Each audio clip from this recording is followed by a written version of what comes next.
Semoga Allah Bapa berkenan mengambil tanda cintamu. Bawalah hati indah berseri ke altar yang suci. Semoga Allah Bapa berkenan mengambil bunga hatimu.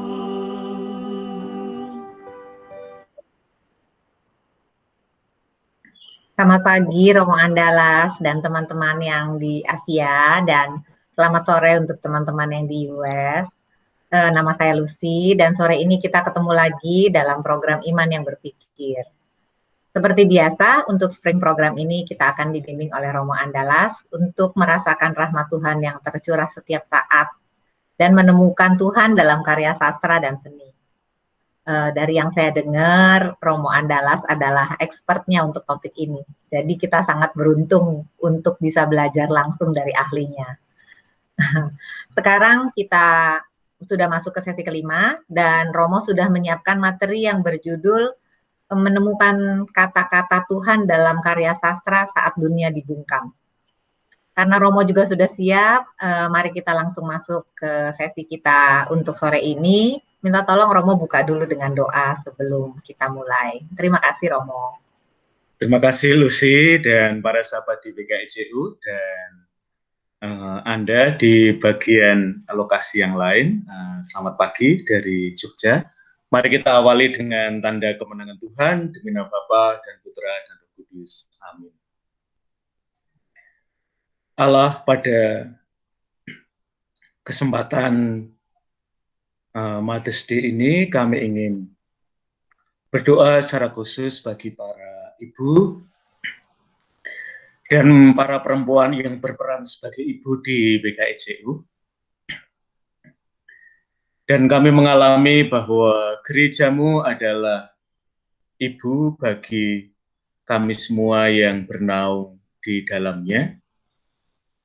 Kami mohon, terutama dalam situasi di mana seringkali kami tidak menemukan suara, gereja sebagai ibu bersuara lantang untuk membela hidup kami.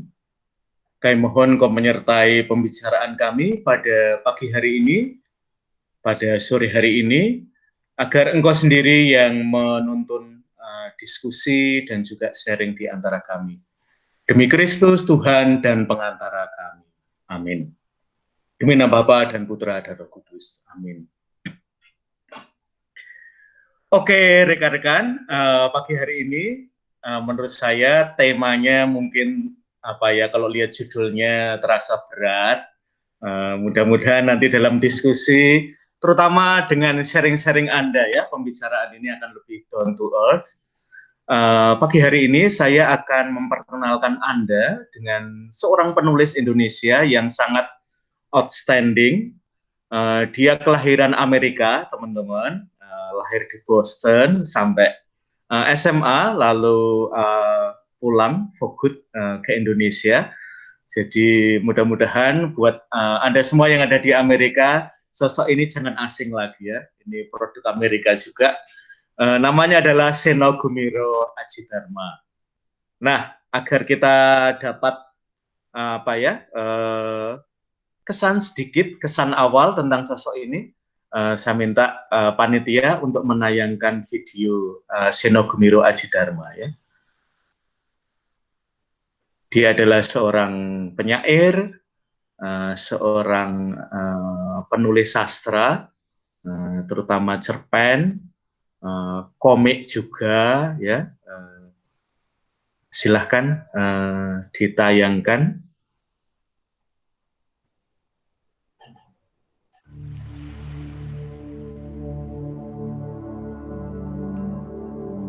Sebetulnya fungsi sastra setiap zaman sama ya. Antara lain misalnya dia membongkar tabu gitu ya, atau mitos gitu. Nah saya kira itu tetap masih ya. Misalnya tabu-tabu etnik, tabu-tabu agama, gitu ya. Nah itu sama sekali belum diapa-apain oleh sastra ya. Gitu. Sama aja, tidak ada bedanya. Bahkan sebetulnya setelah reformasi itu agak lebih apa ya? Yang disebut bebas itu artinya bebas menindas juga, gitu ya. Jadi saya kira jauh lebih berbahaya dari sebelumnya. Artinya tidak pernah seperti Rendra dulu bersikap kritis terhadap Orde Baru pemerintah. Nah itu sangat jelas. Ya. Dan meskipun dia mengalami risikonya, tapi bisa dilakukan. Dan tidak ada masalah bagi Rendra karena apapun yang menimpa dia dibela. Ya, orang banyak berpihak sama dia. Jadi secara moral itu enak. Ya. Saya kira barangkali karena dunia sastra Indonesia itu masih romantik ya, masih romantik gitu. Urusan sastra itu hanya keindahan dan lain-lain gitu. Seperti itu, sibuk dengan estetika ya, estetik kayak ini bagus apa enggak, atau kayak gini ini sastra apa bukan, soal-soal yang sangat elementer betul. Panji Tengkorak, lelaki yang menyeret-nyeret peti jenazah ke seluruh dunia. Setelah dileburnya 43 mata golok untuk melapisi peti itu, sehingga dia bisa menyeret-nyeretnya kemanapun kakinya melangkah, menepati sumpahnya kepada Nesia, sumpah seorang pendekar di depan seorang perempuan yang telah menjadi jenazah. Panji Tengkorak boleh benci kepada Nesia, tetapi dia boleh percaya betapa Nesia mencintainya dengan sangat membabi buta. Ya, Nesia telah mencintai Panji Tengkorak dengan gila dan membabi buta. Cinta seorang perempuan yang selama hidupnya menjadi budak nafsu seorang penjahat besar. Meski penjahat itu mewariskan kepadanya ilmu racun dan sebuah pulau bernama Tiga Iblis yang penuh jebakan dan menghilangkan nyawa. Nah, melalui kisah seorang pendekar yang mengembara gitu, saya tidak hanya berurusan dengan jurus silat gitu, tapi dengan ya filsafatnya, politiknya, hukumnya semua gitu. Jadi cerita silat supaya tidak hanya violence saja gitu ya, tapi ya pura-puranya ya agak mencerdaskan lah.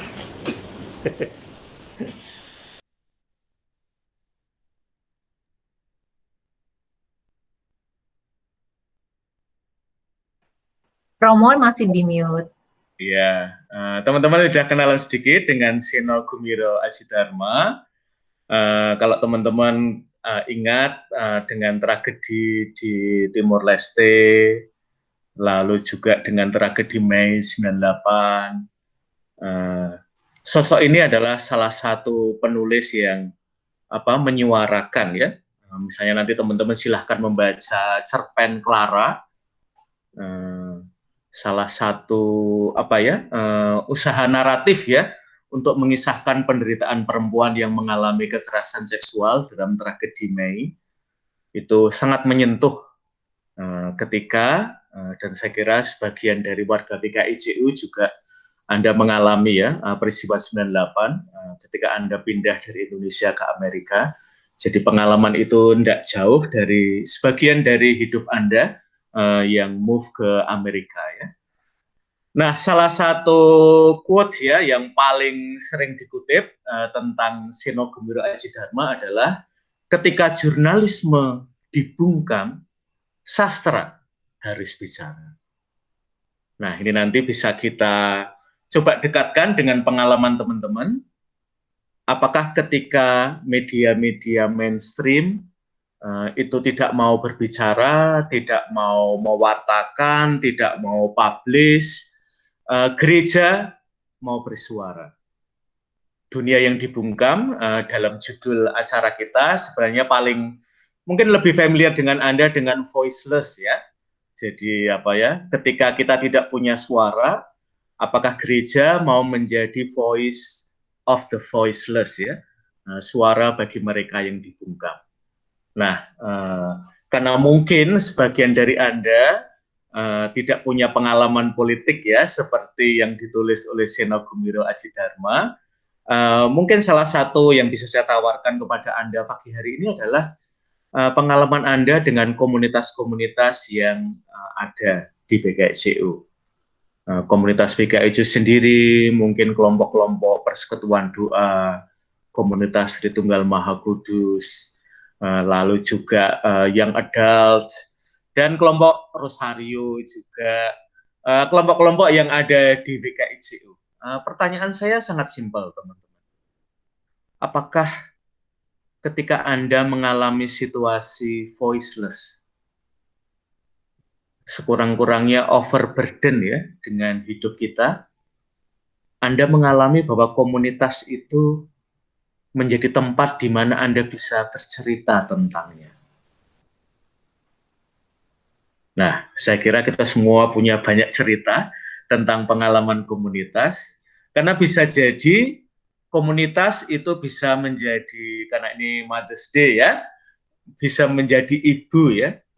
Kalau anak nangis, lalu kita biasanya kan datang kepada ibu ya untuk ya dapat pelukan, lalu kita tanpa diminta biasanya langsung cerita pada ibu itu.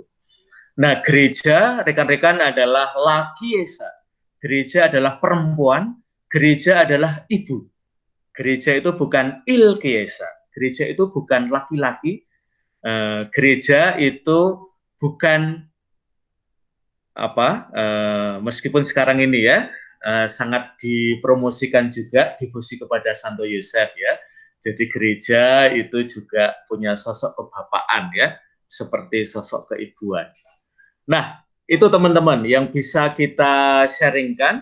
Anda bisa mulai dari pengalaman bahwa seringkali ada banyak kebungkaman yang ada dalam masyarakat kita. Juga seringkali itu sangat personal kita alami sebagai pribadi. Dan bagaimana komunitas itu menjadi rumah, menjadi ibu bagi Anda untuk mengisahkan pengalaman-pengalaman yang mungkin bahkan tidak bisa Anda ceritakan pada orang-orang yang selama ini Anda kira adalah orang-orang yang terdekat ya. Nah, saya akan memulai sharing saya. Karena saya lumayan lama ya di BKICU 5 tahun. Pada awalnya tugas saya sangat simpel ya, buat Lucy dan teman-teman ya, menyelenggarakan Ekaristi untuk teman-teman di BKICU, dan itu sebenarnya sangat gampang ya, karena kita kurang lebih perlu mengalokasikan hanya 1 jam saja setiap minggu untuk melayani umat di BKICU. Dan pada awalnya, tahun-tahun awal ya, saya mengalami itu tidak berbeban ya, senang ya, libur dari kuliah, lalu ketemu dengan teman-teman BKICU. Nah, awalnya saya melihat umat BKICU itu sebagai ya umat ya, yang datang ke gereja. Nah, ketika sudah beberapa waktu, ternyata umat BKICU itu tidak sekedar orang yang ke gereja, melainkan juga orang yang ke gereja dengan persoalannya masing-masing. Ada yang punya persoalan dengan anaknya, ada yang punya persoalan dengan pasangan hidupnya, ada yang punya persoalan dengan pekerjaannya, ada yang punya persoalan dengan sakit, dan bahkan ada pengalaman kematian. Dan lalu menyediakan waktu 1 jam selama 1 minggu itu ternyata kurang ya. Salah satu ketua BKICU yang pada waktu itu saya ada di sana, Ben Lim itu suka mengingatkan umat ya, you spoil Romo ya, kamu membebani Romo dengan persoalan-persoalan kalian ya.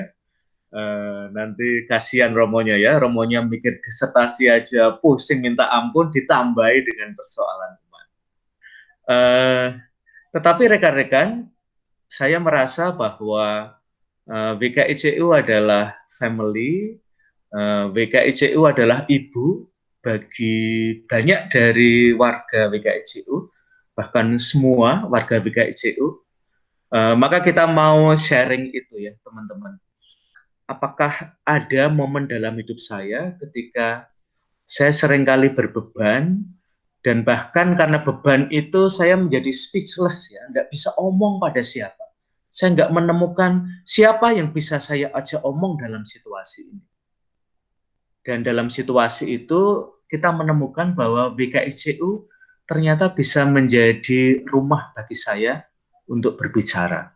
Mungkin Anda menemukan persahabatan-persahabatan ya dalam komunitas, entah itu yang adult, lalu komunitas Tritunggal Maha Kudus, persekutuan doa, rosario, kelompok arisan ya, dan macam-macam kelompok yang terbentuk ya dalam kurang lebih wadah BKSJU itu. Saya akan mengakhiri presentasi saya dengan sebuah kutipan. Kalau bukan kita, siapa? Kalau tidak sekarang, kapan lagi? Nah, silahkan teman-teman yang mau sharing. Nah, saya nyoba cari dulu ya untuk membuka. Sylvia Winta. Sylvia Winta, silahkan di-unmute suaranya.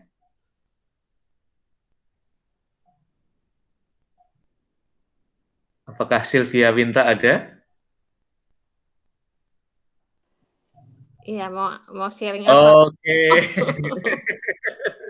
Oke, Sylvia, kamu pernah nggak sih mengalami bahwa ada momen dalam hidup kamu, mungkin juga momen dalam keluarga, di mana kamu merasa berat, dan komunitas ya BKICU itu menjadi ibu yang mau mendengarkan, mungkin kamu menemukan pribadi-pribadi tertentu di BKICU yang kamu bisa berbicara dari hati ke hati, dan karena itu ya masalah kamu bisa menjadi lebih ringan, lebih tertanggungkan ya daripada kalau saya itu memendam sendiri persoalan itu. Pernah enggak Sylvia mengalami seperti itu? Ya, waktu anak saya high school, ya banyak problem, Romo. Bagaimana ya Kang ini ya?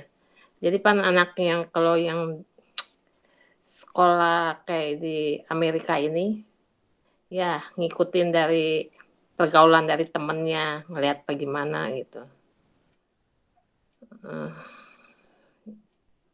Ya dia suka maksudnya tidak nurut sama orang tuanya gitu. Ya saya merasa kayaknya bagaimana nih menghadapinya. Ya saya minta waktu itu saya minta pendapat minta sama teman yang bisa memberi saya saran untuk menghadapi anak-anak.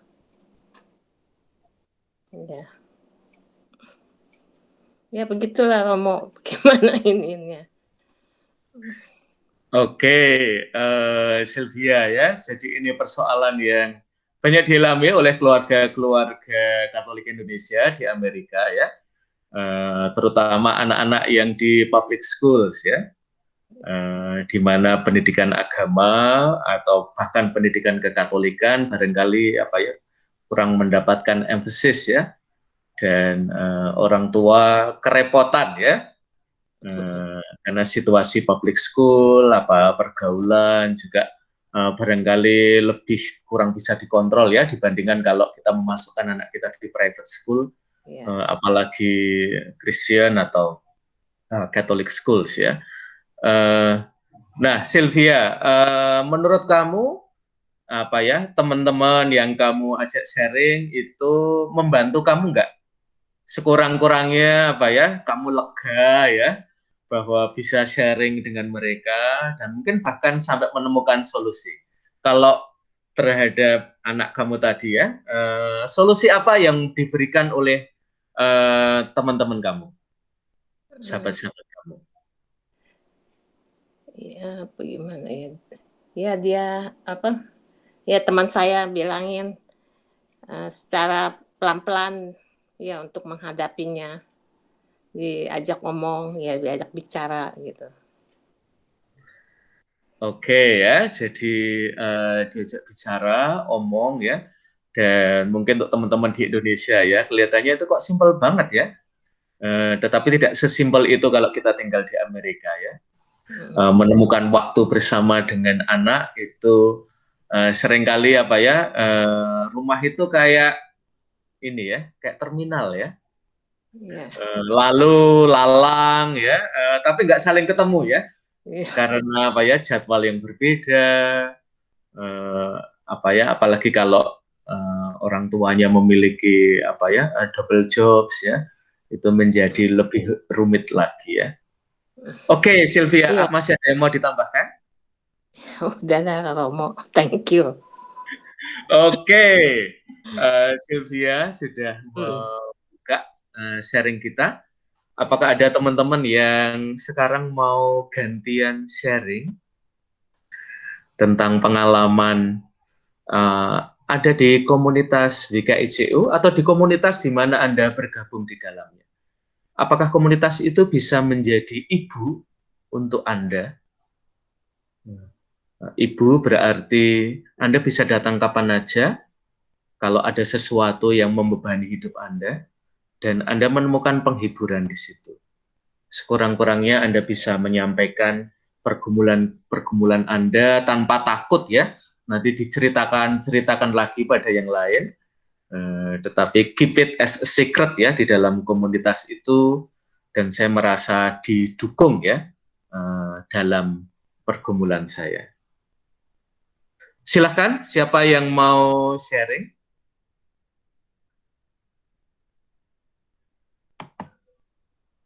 Nanti kalau tidak ada yang mau sharing, saya akan bertanya ya. Ini akan lebih membuat Anda deg-degan ya.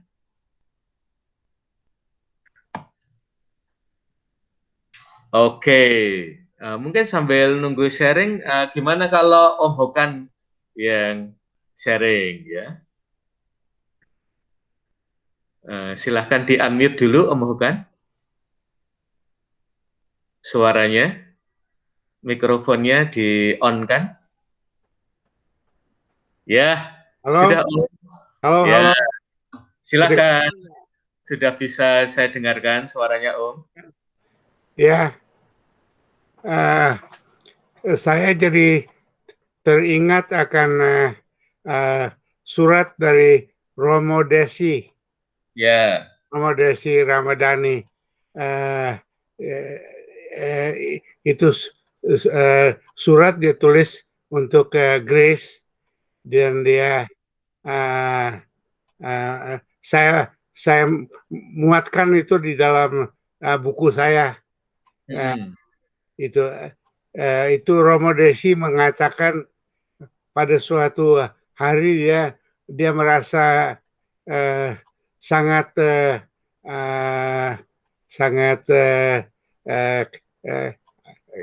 kesukaran ya. Jadi dia menelpon Tante Grace, dan dia dari suara dia Tante Grace mendengarkan bahwa ini ada satu problem. Nah, lalu Tante Grace berangkat pergi ke Berkeley mendatangin Romo Grace, dan menurut Romo selama 1 jam dia membicarakan persoalannya, kesukarannya, kesulitan ministrinya ya, selama 1 jam, dan dia sambil menangis ya dan dia mengatakan Tante Grace tidak banyak bicara, yang penting itu dia mendengarkan Romo Desi sehingga selesai, kemudian dia pulang. Nah, itulah yang menurut Romo Desi, saya minta dia permisi untuk membuatkan surat itu di dalam buku, dan itu ada di dalam catatan, ya. Begitulah sharing saya, ya. Oke, terima kasih Om Hokan. Menurut saya sharing Om Hokan ini sangat menarik ya. Karena kalau Romo memberikan nasihat kepada umat itu sudah biasa ya. Kayaknya itu sudah jadi bagian dari profesi kita ya. Tetapi kalau Romo meminta nasihat dari umat, nah itu buat saya luar biasa ya. Dan BKICU itu menjadi ibu ya untuk Romo Desi waktu itu. Jadi yang nangis itu bukan umatnya, tapi romonya ya. Romonya nangis, minta dihibur ya. Dan Tante Grace waktu itu, nah Tante Grace ini istimewa karena punya background psikologi ya, konseling ya. Jadi bisa sungguh-sungguh menjadi ibu ya. Dan waktu itu yang dibutuhkan adalah tidak memberikan nasihat ini atau itu ya, tapi lebih mendengarkan saja. Nah, ini yang seringkali terjadi dalam situasi kesesakan kita ya, yaitu kita merindukan sosok yang mungkin tidak terlalu banyak berkata-kata kepada kita, tetapi lebih sosok yang menyendengkan telinga kepada kita. Dan setelah 1 jam nangis ya, lalu Tante Grace pulang, amazingly ya, burden itu terangkat ya.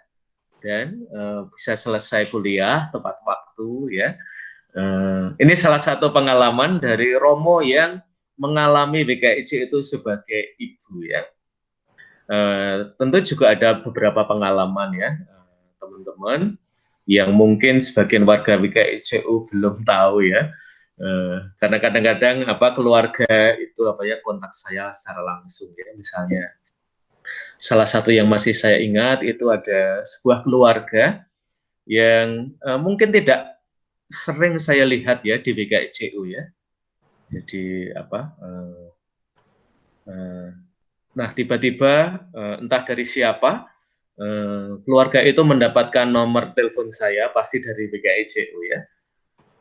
Karena teleponnya malam-malam udah 8:30 gitu ya. Dan buat orang Amerika sebenarnya bertamu 8:30 itu kemalaman ya. Tapi ada nada urgensi, ada bahkan emergency ya dari suara di balik telepon itu. Dan ketika mereka saya persilahkan datang, jadi rumahnya lumayan jauh dari Berkeley ya, mungkin sekitar 1 jaman drive ya. Di situ ada seorang suami dengan seorang istri dan 3 anaknya. Dan sepintas ya, saya melihat mereka kok lusuh sekali ya, capek. Lalu saya persilahkan ya masing-masing suaminya dan istrinya itu untuk cerita dari perspektif masing-masing. Dan memang pengalaman capek ya sebagai keluarga. Kayaknya sudah menemui jalan buntu ya. Mereka adalah pasangan suami istri yang committed satu sama lain ya. Tetapi ada sesuatu yang nggak klik aja ya. Sehingga kelihatannya jadinya diem-dieman di rumah. Waktu itu setelah mendengarkan, saya tuh cuman tanya simpel ya kepada keluarga itu. Kapan terakhir kali kalian keluar bersama sebagai keluarga? Dan pertanyaan sederhana itu sulit sekali dijawab. Kapan ya Romo ya? Kelihatannya sudah lama sekali kami tidak melakukan itu. Lalu saya tanya lagi, kira-kira kegiatan apa ya yang bisa kalian bayangkan sebagai keluarga?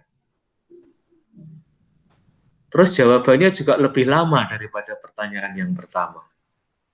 Dan ketika menjawab, istrinya itu bertanya pada saya, Romo, pertanyaannya harus dijawab malam ini ya. Boleh nggak saya jawab lain waktu, Romo? Kok kayaknya saya tuh udah nggak bisa berpikir ya, Romo.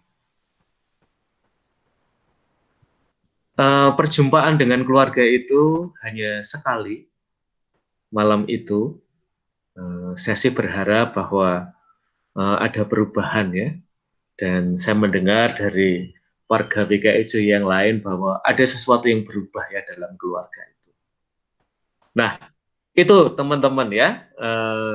Tadi kita sudah mendengarkan pengalaman baik dari Romo yang mendapatkan konseling, dan tentu Romo yang memberikan konseling ya, dan mengingatkan pada pernyataannya Ben Lim, salah satu ketua BKICU ya, don't spoil Romo ya with your problems ya.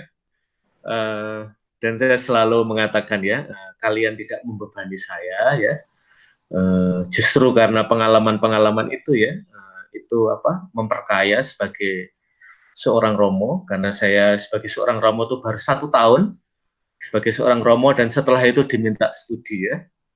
Dan pengalaman di BKICU adalah pengalaman yang enriching ya buat saya sebagai Romo ya.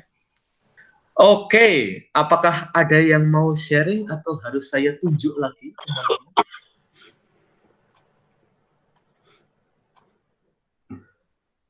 Oke, ya, saya mau dengarkan siapa ya?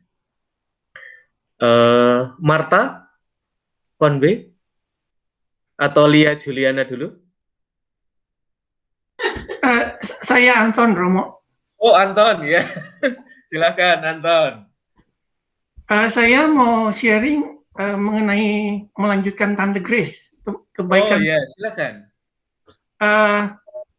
Waktu itu saya masih di Indonesia. Saya Ya. berteman dengan Frankie. Frankie itu keponakannya Om Hokan. Jadi saya di SMA di sana. Terus Frankie sudah berangkat ke Amerika untuk sekolah gitu. Jadi saya masih di Indonesia. Kebaikan Tante Grace itu sangat-sangat melampaui apapun. Karena Tante Grace tidak mengenal saya waktu itu. Ya. Dan pada waktu itu saya mau minta visa, terus Tante Grace langsung membuat surat bank garanti. Padahal dia tidak kenal saya sama sekali. Dia membuat surat bank garanti bahwa dia akan menanggung anak ini. Gitu. Ada suratnya. Jadi itu sungguh-sungguh luar biasa. Dan sesudah datang ke Amerika juga saya tinggal di rumah Tante Grace untuk beberapa minggu atau bulan sebelum saya melanjutkan sekolah language ke Fresno. Ya jadinya saya sungguh berterima kasih untuk Tante Grace dan Om Hokan karena waktu itu saya di Amerika cuma ada Frankie dan Tante Grace, that's all. And it is really amazing that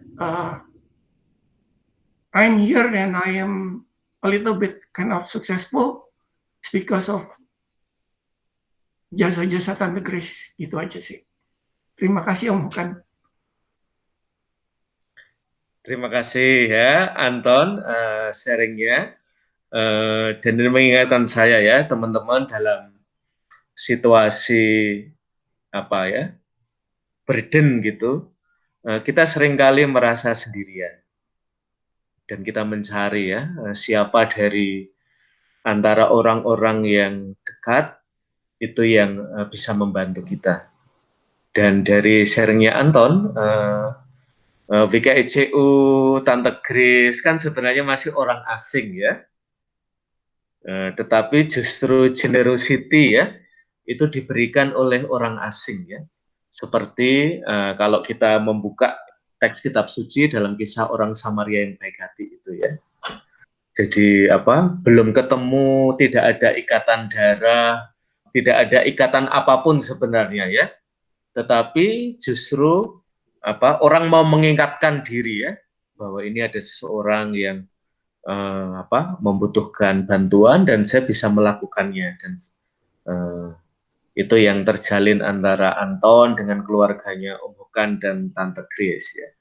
Masih mau nambahin Anton? Tidak, Romo, terima kasih. Oke. Kita sudah dapat sharing-sharing yang istimewa ya teman-teman. Kembali kalau kita misalnya mau ke arah yang lebih politik, ada salah satu penyair juga ya, namanya adalah Theodor Adorno. Setelah tragedi Auschwitz ya, pembantaian terhadap orang-orang Yahudi di banyak negara, dan melihat bahwa tidak semua negara itu tergerak ya untuk menyelamatkan orang-orang Yahudi. Adorno ini bertanya, apakah kita masih bisa menulis puisi setelah Auschwitz? Apakah kita masih bisa menulis puisi setelah Auschwitz? Dia merasa setelah peristiwa itu tidak mungkin lagi nulis puisi, ya. Useless ya. Nah, dalam situasi itu ada seorang teolog, namanya adalah Johann Baptist Metz. Dia melihat ada sesuatu yang hidup di dalam, terutama gereja ya, di tengah-tengah pembantaian itu. Bahwa gereja terlibat dalam menyelamatkan orang-orang Yahudi. Maka dia memberikan jawaban atas pertanyaan Theodor Adorno itu. Bahwa mungkin kita berdoa setelah Auschwitz, karena selama tragedi itu gereja berdoa untuk mereka. Jadi masih mungkin kita berdoa, masih mungkin kita menulis puisi setelah tragedi itu, karena pada waktu tragedi gereja itu tidak lari, tetapi gereja itu accompany ya, gereja itu menemani mereka yang ada dalam pengejaran ya, dan bahkan dalam pembantaian. Oke, siapa yang mau nyambung sharing ya? Sekarang forumnya saya buka.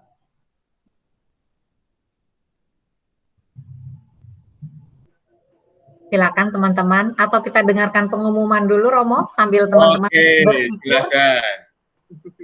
Silakan Tia, tayangkan pengumuman dulu sambil teman-teman dikasih waktu untuk mikir mau sharing apa.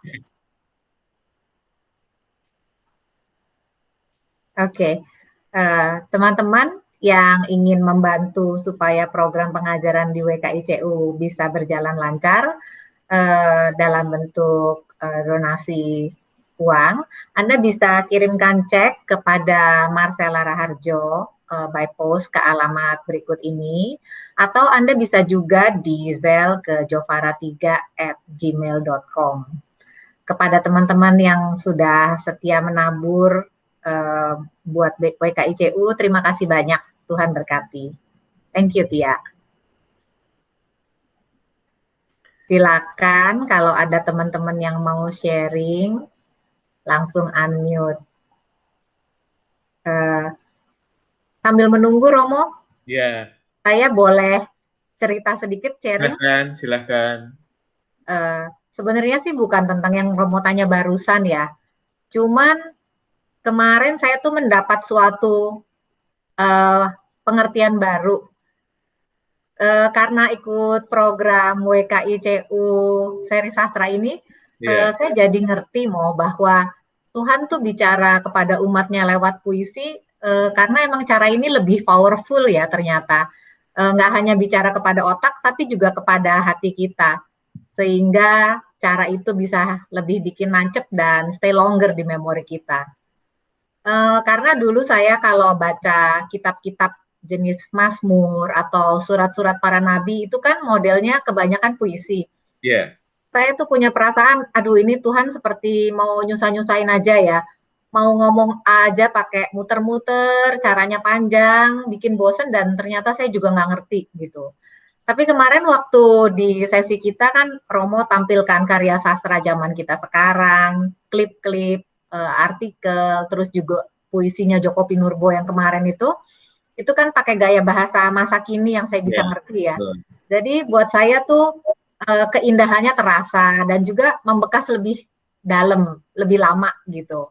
Terus waktu Pak Susilo juga mengutip puisi yang dari Khalil Gibran tentang tiang-tiang yang nggak boleh diletakkan berdekatan, Ya. itu saya juga masih ingat puisi itu. Padahal itu buku puisi Sang Nabi itu saya baca tuh 25 tahun yang lalu. Dan saya juga masih ingat ada yang saya lebih suka di puisi itu yang bilang tali rebana masing-masing punya hidupnya sendiri walaupun lagu yang sama sedang menggetarkannya. Jadi dari sesi itu saya jadi kemarin baru bisa ngerti, oh ternyata Tuhan tuh ngomong dengan cara puisi itu bukan buat nyusah-nyusahin kita ya, tapi memang itu gaya bahasa yang lebih powerful dan lebih bisa menembak pikiran dan hati jadi stay longer kepada umat-umat yang waktu itu dia mau talking to gitu. Jadi ya karena sesi ini sekarang saya kalau ketemu kitab-kitab yang bentuknya puisi, paling nggak saya udah nggak a priori duluan, udah sangka buruk duluan, dan saya jadi nggak bete lah baca-baca yang begitu gitu. Jadi terima kasih buat pengajaran WKICU yang seri ini. Terima kasih juga buat Romo yang bikin saya jadi punya pengertian baru tentang itu. Terima kasih Mary ya. Nanti saya akan tanggapi setelah Marta Konbe ya. Marta Konbe saya kira raise hands. Silahkan Marta. Halo Romo. Iya. Udah langsung ditembak nih. Iya, Oke deh, karena diminta jadi ya udah deh saya share juga nih. Sebelumnya saya mau bilang Happy Mother's Day untuk tante-tante, untuk semua teman-teman yang yang wonderful mothers ya, yang being wonderful mothers. Saya cuma mau share, memang nggak gampang gitu Romo jadi ibu anak-anak yang grow up di sini seperti tadi yang Sylvia bilang gitu kan, karena mungkin culturally juga mereka akan diajar untuk bukannya kalau kita kan saya ingat waktu kalau kita grow up gitu kan kita mana pernah berani lawan orang tua kan, kalau dibilangin apa ya udah diem denger atau ngikutin gitu, nggak pernah kita terus istilahnya mengekspresikan kehendak kita gitu. Kalau anak-anak di sini kan mereka memang diajar juga untuk bisa mengekspresikan how they feel. Dan kita juga seharusnya kan dibilangin untuk orang tua juga kita harus bisa mendengar dan to respect their wish juga kan. Cuman kadang-kadang ya bisa ada kesalahpahaman seolah-olah karena kita mungkin brought up in a situation yang kita nggak pernah ngelawan orang tua, jadi kita berasanya kok nih anak berani gitu ngomong sama kita, ngelawan gitu kan. Padahal mungkin ya di benak mereka bukan yang ngelawan, but mom you say something like this and then this is how we feel, ya kan, this is our opinion. Cuma ada satu yang saya mau share mengenai, tadi Romo juga bilang untuk nggak mudah gitu kan untuk membesarkan apalagi di sekolah public school. Luckily anak-anak saya waktu itu juga saya sekolahin di private school, kebetulan ya Catholic school dari SD sampai SMA akhir. Satu yang saya perhatikan gitu ya, itu the Catholic school waktu itu benar-benar help me, supported me in waktu dalam keadaan anak-anak kehilangan papinya. Itu kan mereka masih kecil lah istilahnya, yang satu kelas 6, yang satu kelas 4. So it's the sudden death untuk mereka, it's really difficult. Dan sebelum itu juga maksudnya leading to that moment, mereka tuh kita tuh baru kehilangan papi saya 1,5 tahun, kan pokoknya dalam waktu 1,5 tahun jadi 3 orang. Jadi opanya meninggal duluan. Terus dari gitu 1 tahun kemudian antinya, jadi kakak saya, juga usia muda karena kanker. Baru 3 bulan Romo, waktu itu soalnya saya ingat baru 3 bulan lebih ya, 100 hari. Soalnya waktu itu saya dengan my brothers, kita baru bilang, oke, kita kan tempatnya jauh-jauh, 2 di Indonesia, 1 di Texas, saya di California waktu itu kan. Udah kalau gitu kita 100 harinya Cici, kita doa sama-sama aja, doa rosario sama-sama di tempat masing-masing gitu. Terus nggak lama sesudah itu ya suami saya meninggal. Jadi anak-anak saya waktu itu untung mereka di sekolah Katolik. Jadi dijelaskan, mereka sih nanya, Mom, he said that there's God. Where is God? You know, how come? Apalagi yang kecil, very critical gitu kan? Yeah, if there's God, why did He take everyone that I love, Mom? Dia bilang gitu, dia tanya.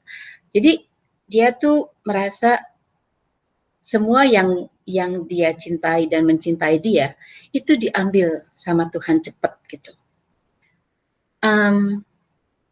Dan mungkin hal itu membekas juga di dalam hatinya gitu.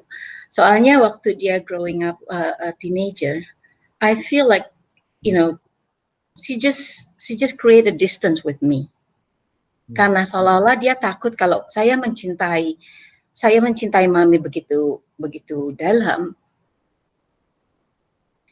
dan mami mencintai saya begitu dalam, nanti Tuhan bakal ambil mami cepat. Ngerti, Romo? Jadi maksudnya, dan karena itu dari saya merasa bahwa seolah-olah kayaknya she create that distance purposely. Yeah. Dan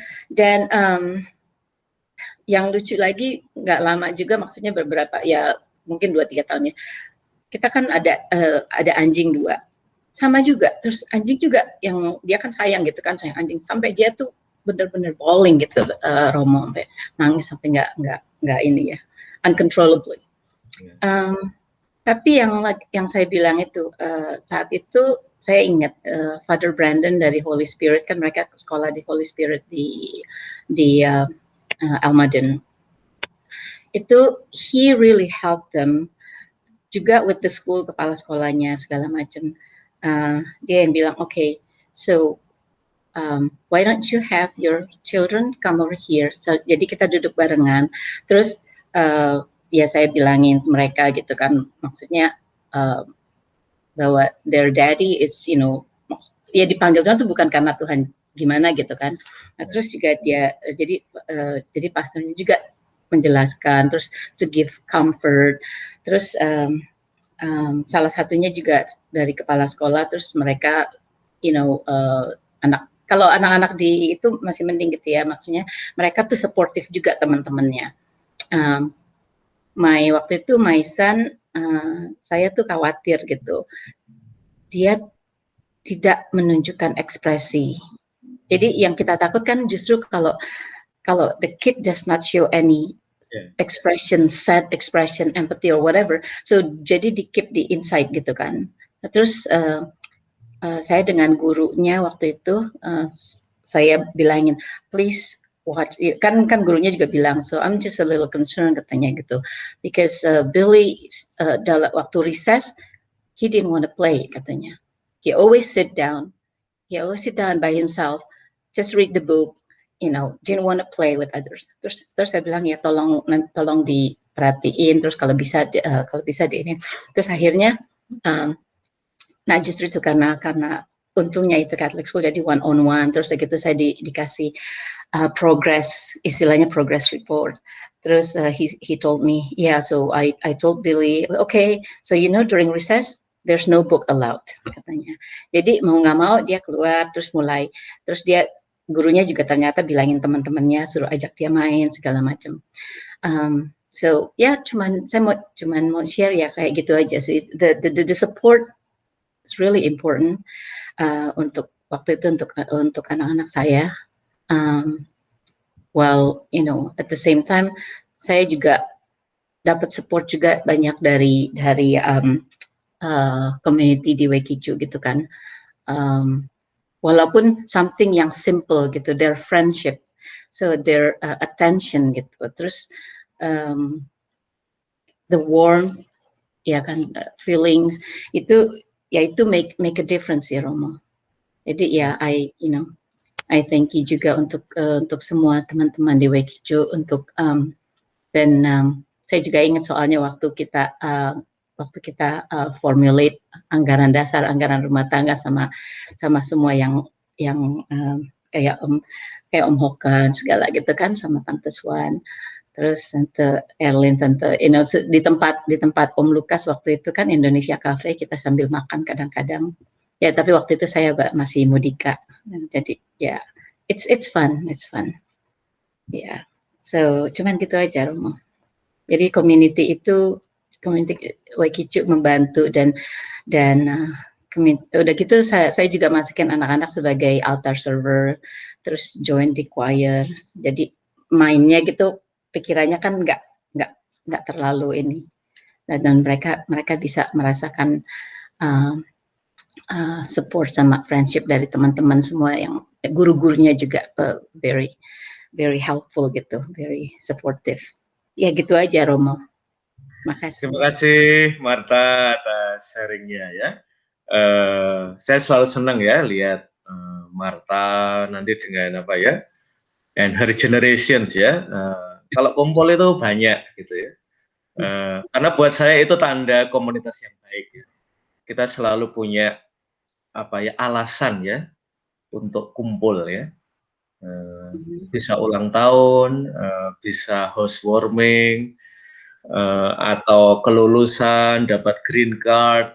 Itu kan sebenarnya event-event yang apa ya, bisa kita maknai sangat sepele, tetapi apa, kita bisa mengalami ini sebagai sebuah undangan untuk yang tadi Marta sampaikan ya, persahabatan.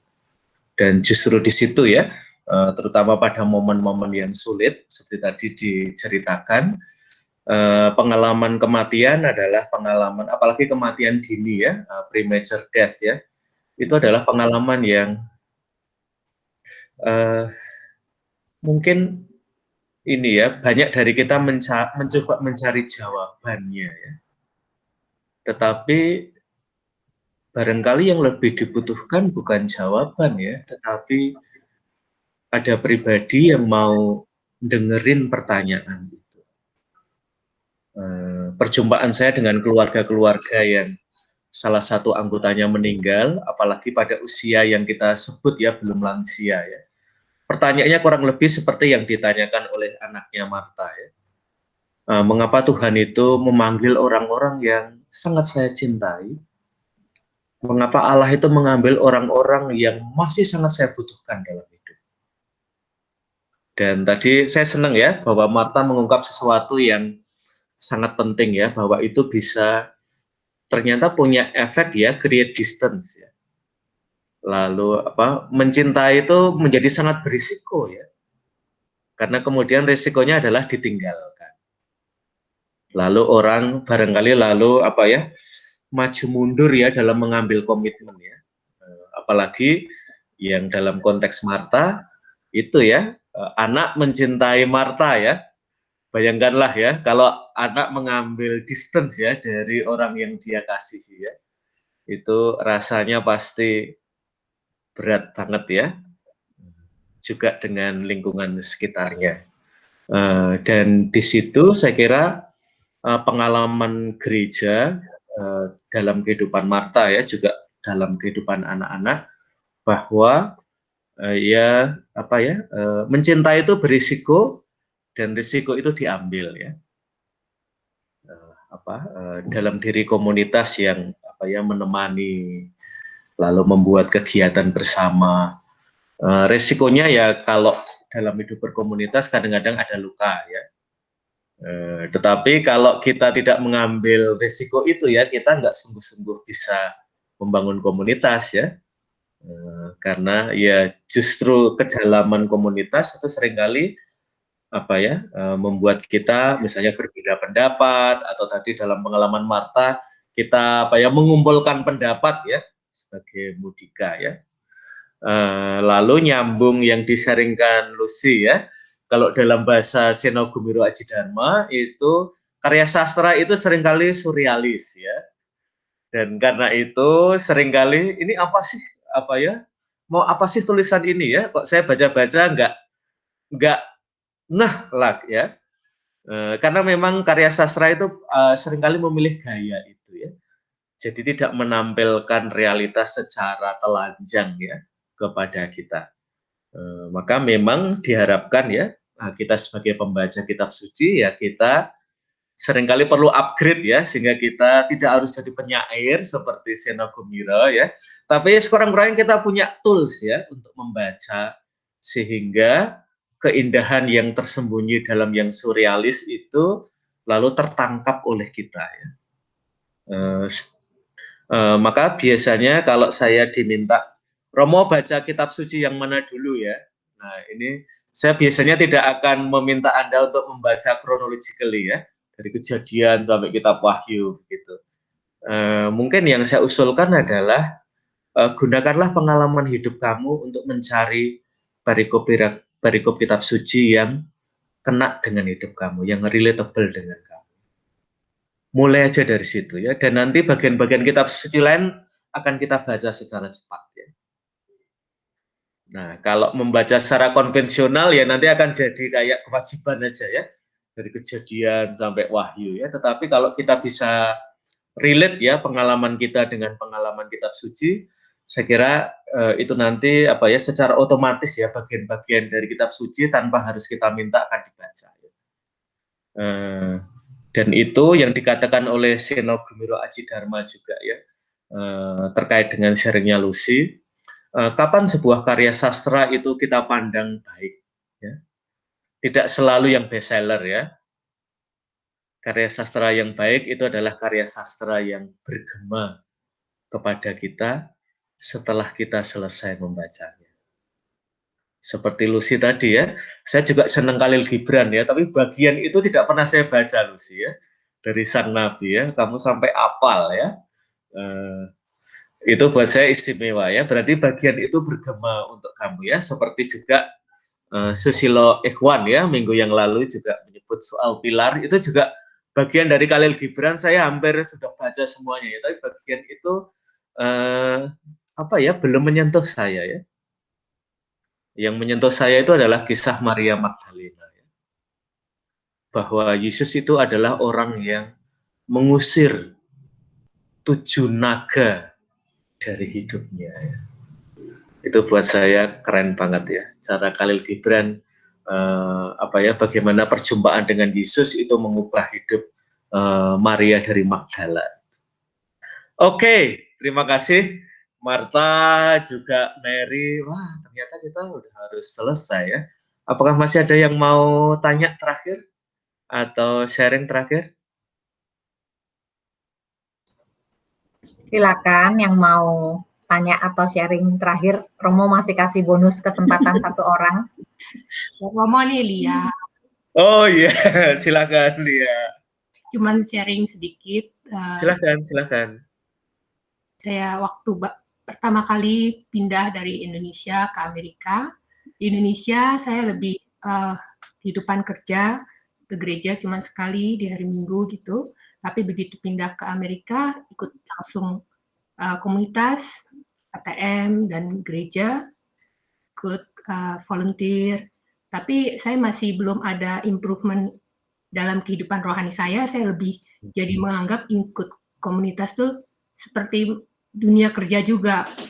Terlalu judgmental, terlalu mana yang benar, mana yang salah. Nah, belakangan baru setelah saya ikut komunitas, lama-lama saya baru belajar improve diri saya sendiri secara rohani. Jadi terlambat gitu. Jadi posisinya adjustment-nya agak lambat, terakhir baru memperdalam kitab suci dan kehidupan doa. Jadi saya rasa untuk ikut dalam komunitas sebenarnya diri kita juga sendiri juga perlu dipersiapkan untuk supaya kita bisa bisa lebih baik gitu di dalam komunitas. Gitu Romo. Jadi seperti kitab suci juga saya baru belajar kitab suci setelah ikut dalam kelompok pendalaman kitab suci di WKCU. Dari situ saya baru lihat di kitab suci itu bagus-bagus juga tulisannya, ada yang puitis-puitis juga gitu Romo. Dan sebelumnya saya kan kitab suci cuma dengar di gereja atau waktu pelajaran di sekolah, tapi dengan belajar kitab suci itu benar-benar ternyata tanpa kita mau baca atau begitu kita buka ada yang bagus, ada yang sesuai dengan apa yang saya mau dengar gitu. Saya rasa itu berjalan dengan sendirinya gitu loh. Jadi ya itu perbedaan saya waktu saya hidup di Indonesia dan setelah saya di Amerika gitu. Ya gitu aja Romo. Terima kasih Lia. Romo masih ada waktu. Oh ya, Kalau silakan. udah ada waktu mungkin next. Oh boleh, silakan. Boleh. Ini saya pengalaman nyata saya. Saya boleh dikata family saya itu Katolik rata-rata gitu. Ada family saya yang tinggal di LA, suami istri sama anak-anaknya. Dia waktu di Indonesia dia seorang Katolik yang cukup sering ke gereja lah, nggak bisa bilang saleh ya. Tapi waktu Amerika saya kaget, toto dia pindah gereja Protestan yang kecil, nggak jauh dari rumahnya. Terus dia bilang, kamu bagaimana dari kecil kamu udah Katolik ya? Kok mendadakan ya di masa tua setengah bayar kamu jadi pindah ke sana? Itu alasannya. Saya kalau ke gereja Katolik tidak menemukan kehangatan. Orangnya cuek satu sama lain, tidak ada tegur sapa. Tapi ini di gereja ini, terlepas denominasinya, saya mendapat satu kehangatan, saling ngomong, ya, saling memperhatikan begitu. Jadi kesimpulan saya nggak bisa ngomong apa-apa. Jadi kesimpulan saya, orang ke gereja itu atau masuk Wikicu atau apa, menurut saya intinya adalah apa? Memerlukan kehangatan, memerlukan suatu komunitas di mana mereka bisa berinteraksi. Itu the first thing kalau menurut saya. The second baru mengenai gereja lah, apa nih? Bukan saya mengecilkan pentingnya evangelikum, tetapi komunitas itu buat saya itu lebih penting. Nah ini contoh yang family saya itu. Jadi kalau saya lihat begini ya, kenapa dia lebih mau ke gereja yang lebih kecil, di gereja Protestan itu? Dia bilangnya, karena kalau menurut saya nih, ngomong mengenai Wikicu tadi saya dengar juga kesaksian Hokan, kesaksian yang lain-lain. Terutama waktu saya ke Amerika belum lama kan. Saya pegang green card tuh more than 20 years, baru belakangan ini aja saya ke Amerika setelah anak saya udah gede punya cucu begitu. Kalau menurut saya suatu hal yang sangat berbeda dengan di Indonesia adalah di sini sibuk. Suami istri sibuk, nggak boleh bisa piara pembantu. Kalau nggak laki bini bekerja, hidupnya rak pepet lah. Ya, karena setiap bulan tuh tagihan demi tagihan. Ya. Jadi karena tidak adanya waktu, terus terang aja terutama yang golongan-golongan yang bekerja, itu kesepian itu melanda daripada orang-orang kayak yang setengah bayar ke atas. Jadi komunitas itu sangat penting. Nah, jadi umumnya kalau menurut saya tujuan orang berorganisasi, memerlukan satu komunitas adalah bagaimana dia bisa menyampaikan, pengen didengar lah begitu kasarnya, pengen diperhatikan, pengen didengar. Nah ini pengalaman istri saya kan dia ya cukup itulah pegang waktu di Indonesia konsultasi mengenai ADRT, mengenai. Jadi umumnya banyak orang-orang anggota Wikicu yang memerlukan suatu tempat atau suatu kawan baik di mana dia bisa curahkan hatinya. Nah, dan menurut istri saya, kita dengerin aja seperti sama yang persis kayak Om Hokan bilang. Dengerin, itu semacam outlet gitu. Curhatlah kasarnya begitu, kalau bahasa kita kan curhat. Dan menurut saya, walaupun dia tidak mendapat suatu solusi yang nyata, yang bisa memecahkan persoalannya, tetapi kalau dia ada suatu outlet di mana dia bisa curahkan hatinya, itu menurut saya secara psikologis about 50 or 60% dia punya problem solve. 50 or 60% problem solve. Kalau kayak uap tuh tensionnya tinggi, dia keluar gitu. Itu kan jadi gimana ke suatu equilibrium baru. Nah, yang 30-40%, karena di sini kita juga masing-masing berjuang, kita mesti bisa mengatasi diri kita sendiri terhadap persoalan itu. Cari jalan keluar sendiri. Itu Romo. Terima kasih Susilo. Saya kira juga dengan Lia sangat memperkaya sharing kita pagi hari ini. A short note ya untuk dua sharing terakhir. Untuk Lia ya, kehidupan spiritual itu seperti dikatakan oleh penyair Khalid Husaini ya. Dia mengatakan itu seperti benih. yang kalau kita liatin terus itu kelihatannya pertumbuhannya itu kayaknya sama aja ya. Ketika kita tinggal tidur ternyata keesokan harinya ya benih itu tumbuh ya. Nah, saya kira itu ya, Lia, kehidupan spiritual itu memang punya daya pertumbuhannya ya. Maka mungkin awal-awal apa ya, kelihatannya kan baca kitab suci, aktif di BKICU, itu kayaknya ya rutin aja ya. Tapi sebenarnya itu prepare kamu ya, secara spiritual bahwa lama-lama kita menemukan bahwa ini rumah saya, apa ya, ini tidak sekedar tugas, ini menjadi servis saya gitu ya, dan seterusnya. Lalu dari Ikhwan saya kira betul ya, komunitas adalah gereja terdekat ya. Dan saya kira sudah banyak humornya ya, teman sekantor itu sering berjodoh daripada orang yang pacaran ya, jarak jauh ya, karena setiap hari ketemu ya. Nah, ini salah satu jokes juga ya yang membedakan gereja Katolik dengan gereja Kristen ya. Kalau kita masuk gereja Kristen, kita akan disambut ya. Selamat datang, terima kasih atas kehadiran Anda. Tinggal di mana? Apa yang bisa saya bantu? Kalau masuk gereja Katolik, tumben kamu ke gereja hari ini. Ya. Meskipun kelihatannya nadanya guyon, tetapi seperti dikatakan oleh Susilo ya, intimasi itu kadang-kadang diandekan ada dalam anggota-anggota gereja kita.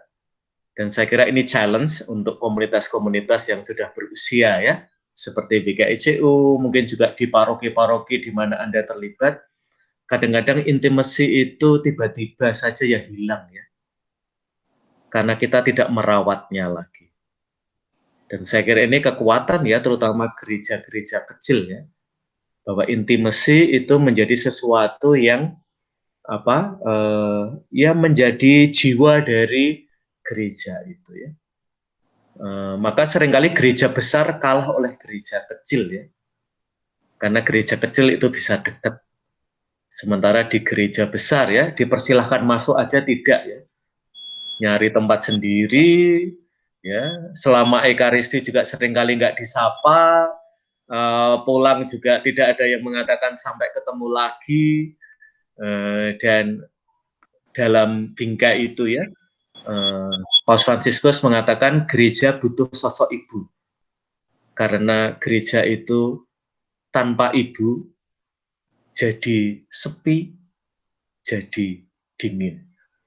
Gereja itu hangat, gereja itu intim karena kehadiran perempuan. Happy Mother's Day untuk para ibu di kelompok ini ya. Dan nanti kapan-kapan Happy Father's Day ya. Terima kasih Lucy. Terima kasih Romo. Sama-sama Susilo. Terima kasih Romo untuk sesi hari ini. Kita tutup ya teman-teman karena waktu kita sudah habis, sudah molor bonus 10 menit dari Romo. Terima kasih banyak kepada yang bersedia sharing hari ini. Silvi, Om Hokan, Marta, Anton dan Lia, dan juga Pak Susilo. Sebelum kita tutup sesi hari ini, Romo, minta tolong Romo tutup dengan doa dan berikan berkat buat kita semua, Romo. Oke, rekan-rekan, mari kita berdoa. Demi nama Bapa dan Putra dan Roh Kudus. Amin. Allah yang makasih, secara khusus pandanglah para ibu yang ada di ruang Google Meet ini, juga para perempuan yang dengan cara istimewa berperan sebagai ibu,